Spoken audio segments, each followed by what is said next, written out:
AP assembly speaker మంత్రివర్గ సమావేశానికి హాజరయ్యారు.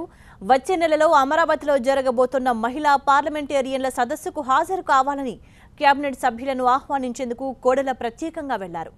దేశ చరిత్రలో తొలిసారి ఈ సదస్సు జరగబోతోంది. ఏపీ ప్రభుత్వమే దీనికి ఆతిథ్యం ఇస్తోంది.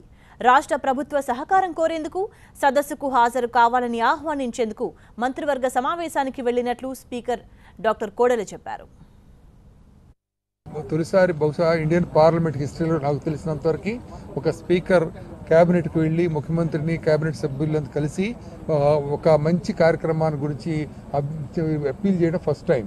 But I feel proud because ఈ కాన్ఫరెన్స్ అట్లాంటిది, కాన్ఫరెన్స్ యొక్క ఉద్దేశం అట్లాంటిది. కాబట్టి వెళ్ళాను. క్యాబినెట్, ముఖ్యమంత్రి గారు, అధికారులు అందరూ కూడా, చీఫ్ సెక్రటరీతో సహా అందరు కూడా నేను అప్పీల్ చేశాను.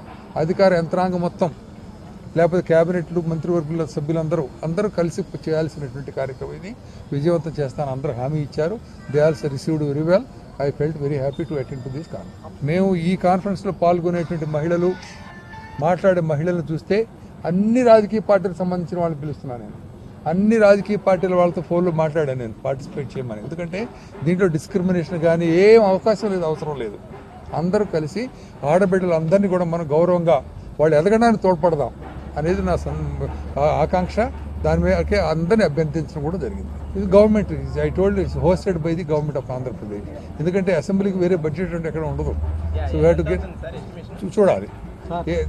ఇదే ప్రతి పైసా చేసే ప్రతి పైసా ఖర్చు కూడా ఆడిట్ చేయడం జరుగుతుంది. అది ఈ మంత్ చివరికి పూర్తి స్థాయిలో రెడీ అవుతుంది. ఎప్పుడు ప్రారంభం చేయాలని కూడా ప్రభుత్వానికి చెప్పొచ్చా నేను, ఎవరి ద్వారా ఇనాగరేట్ చేయాలని. ఎందుకంటే గత పార్లమెంట్ కొత్త భవనం హైదరాబాద్లో ఉమ్మడి రాష్ట్రంలో రాజీవ్ గాంధీ అసెంబ్లీ భవనం రాజీవ్ గాంధీ ఇనాగరేట్ చేశారు. అది ముఖ్యమంత్రి గారు చెప్పారు. ఏం చేస్తారు, ప్రభుత్వానికి వదిలిపెడతారు. ముఖ్యమంత్రి గారు ప్రభుత్వం నిర్ణయం చేసుకుంటారు. నా దగ్గర నుండి అసెంబ్లీ భవనాలు సిద్ధమైంది.